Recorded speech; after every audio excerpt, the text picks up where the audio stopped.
Tommy Kissinger with Geaux Bearded Beard Products Company, and we're also a community and a brotherhood for the bearded. Thank you for joining us on this video.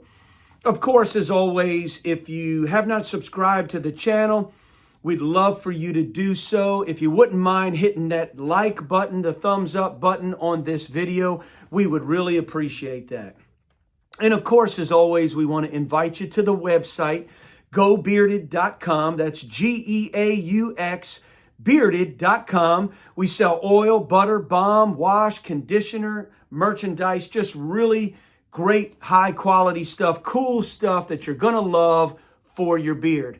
But in this video, we want to talk to you about the Geaux Bearded Adventures that we got to do in 2025, like a recap, just to go over everything. I will say I'm just very thankful. I feel really blessed. You know, when I was looking back on what I got to do this year, man, wow. I got to do a lot of cool stuff. And that's what Geaux Bearded is all about. That's what it was birthed out of, was adventure, was going to Colorado, was experiencing the mountains, experiencing the outdoors. And it'll change you, man. It just makes you a different person. It makes you a better person. It just makes you enjoy the majesticness of what's out there in the world to experience. So just want to go over this, and I would encourage you guys, gals, anybody listening to this video, get out there. You know, what is it you want to do? Get up off the couch. Go run, go walk, go hike a mountain, go swim, ride a bike. What is it you want to do? What do you feel called to do? Hey, man, the clock is ticking. What are you waiting for? That's always one of my big questions to myself and to others. What are you waiting for? This is your day. This is your time. This is your life. You're alive now, so go live it. And of course, it, brings health benefits also. I'm a big advocate of health, eating right, taking care of the body, and exercising. So I encourage you in all of those areas. Here's the recap, 2025 Geaux Bearded Adventures. We did several runs, most of them 5Ks, and I know one of them was the 10K. I'm trying to remember if I did more than one 10K, but we did at least one 10K. Ran most or all of these with my buddy Mark Bounds, a good friend of mine. And my favorite one that I did, we went to Boulder, Colorado, and we did the Boulder. Mark had told me about this run, and he's like, man, I shouldn't have told you about it, because he told me about it, and he didn't know that I was going to sign up for it. I just signed up for it, trapped myself into going. Of course, he joined me and went also, which I really appreciated. We had a great time. It's a 10K. It's called the Boulder. I believe it's one of the biggest 10Ks in the country. And we had a great time, of course. It's in Boulder, Colorado. So while we were there, we, just toured around. Mark set up, figured out, got us all hooked up to go into Rocky Mountain National Park. Had a great time doing that. And in Rocky Mountain National Park, we did this hike where you do a loop and you catch all these lakes. So we did Bear Lake, Nymph Lake, Dream Lake, and Emerald Lake. It was absolutely gorgeous. And it was still a bunch of snow there when we went. And that was around Memorial Day. So that was a great time to see that, experience that, see the lakes, do the loop. We also saw a really cool waterfall while we were there. And that was just a great time. So then came back, and it was in June, I teamed up with my buddies to go back to the Grand Canyon again. Was just so thankful, man. When I was there, I'm like, my Lord, I am here again. I cannot believe it. This was my third year in a row getting to go to the Grand Canyon. And we call these guys the Canyon Clowns. It's me, a buddy of mine that we call Salvatore Ambulando. We gave him that name because it means it's solved by hiking. And he had sprung that on me years ago, and I've always remembered that. And then we got a guy named Webb. We got a guy named Jimmy. We had another, these are the nicknames. And then we had another guy named Father Eddie that came with us. And then we had another guy that we nicknamed Bubba Blue. But that's a whole story about that Bubba Blue. I can't get into that one now. But anyway, so we stayed on the South Rim, and we stayed there, and we got up. Once we got there, the next day, then we got up and we started down the South Kaibab. Went down the South Kaibab Trail, of course, went to the bottom, crossed the Colorado River, and then we went up the North Kaibab. Man, this is one of the most epic, one of the hardest things I've ever done. And this is the second time I've done it rim to rim. It'll get down in your soul, brother. This thing it'll talk to you. You'll get something out of it. I mean, it's a spiritual experience.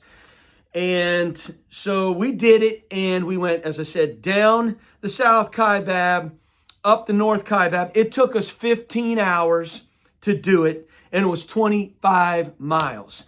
I mean, you are absolutely whipped at the end of this thing, but it is so rewarding, and I would do it again. We got to see if we can do it again. The crazy, sad thing was after we got back from the Grand Canyon, I want to say we were only back for a couple weeks. There were wildfires going on out there near the North Rim, and it devastated the North Rim. The famous lodge on the North Rim burned down. I believe all the housing, everything burned. So really hoping that they're going to rebuild, and we're going to have to see what's going to be available, for that coming into 2026. But feel really fortunate that I got to do that. So got back, and then end of July, the annual trip to the heavenly land, baby, Colorado. So we went back to Colorado with a band of guys. These are my guys. JP and his son Harper. Roy came, a friend, and then me and my son, Micah. We just had a great time. Feel so fortunate to been able to go back again to that and do that again. And we usually pick the end of July, the snow will be out of the way so we can do the mountains. So we got into the Woodland Park area first. But before that, when we flew into Denver, we spent one night in Denver. Then me and my son Micah, we went and did the Manitou Incline. I've done this thing a bunch of times. I love it. The Manitou Incline, I think it's 2,768 steps. Goes straight up into the sky like a mile up. It usually takes us, this time we were trying to kind of, break a record. So we got up there in like an hour. I was trying to break 60 minutes. I was a little over 60 minutes. My son did it. We got up there right at about 60 minutes. Then you take this side trail down called the Bar Trail. So it took us maybe about an hour and a half to get down. I think it was about 2.5 hours to do the whole thing. Hey, I really recommend it. Check it out, the Manitou Incline. And then we went and stayed in Woodland Park because we wanted to be near Pikes Peak. Pikes Peak, America's mountain. So we got positioned in Woodland Park and got acclimated for a day or so. And then we did Pikes Peak. This is a great one for you to check out, research, and do this one if you have not. It is a 14er. Of course, it's over 14,000 feet. Pikes Peak, America's mountain. And I'm trying to remember, I believe round trip, it was about 14, pretty close to 14 miles. And I think it took us close to about 9 hours to do it. And it was just a great one. It's civilized at the top of that one. They have the cog railway that'll take you up from the other side. And we went from this side where you pick it up through what's called the Crags Trailhead, because this side is a little bit shorter, 14 miles. You do it from the other side, it's even longer.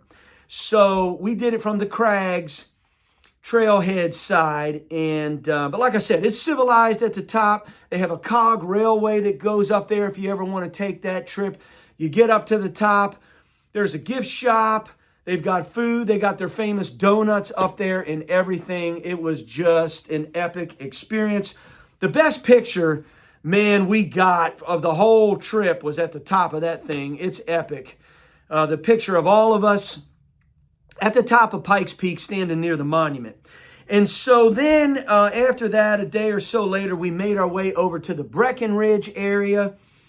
And we, a day or so after that, after we got acclimated over there, we did what's called the Decalibron, which is a group of mountain peaks. They're all 14ers. They're all over 14,000 feet.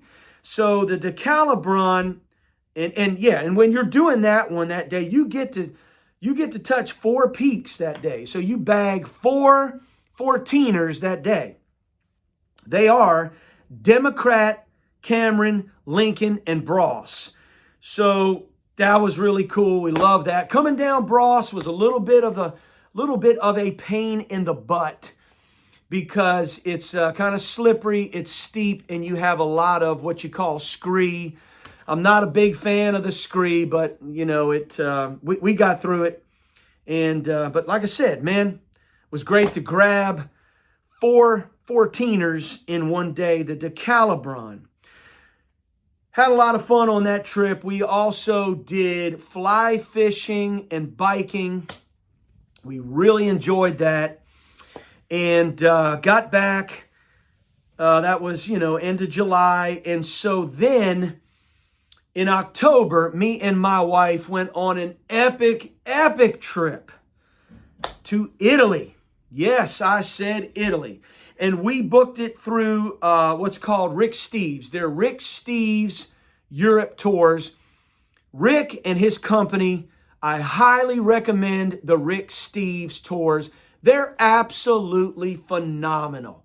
They're organized. These people are knowledgeable. They're friendly.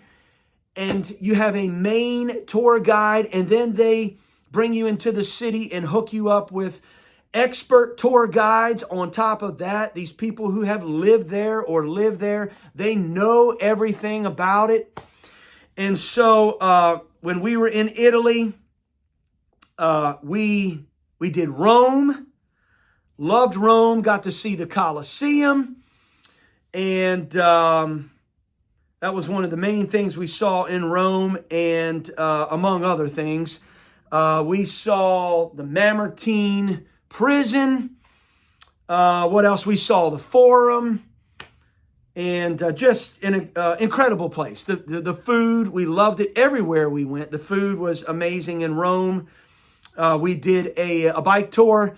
We went on the Appian Way, which is a famous ancient road built by the Romans. Just so much to remember and recap. Then we moved on to the Tuscany area, and we went to this beautiful, enchanting town called Volterra. This was just a gem. Me and Sarah absolutely love this town. So warm, so cozy, so inviting. Volterra. And then after we left there, we went to the coast, the Cinque Terre, which is 5 towns that are on the coast. We were near the Ligurian Sea. Amazing place. My daughter, my son-in-law met me there. And we just loved seeing them there, being with them. Had a great time on the coast, the Cinque Terre.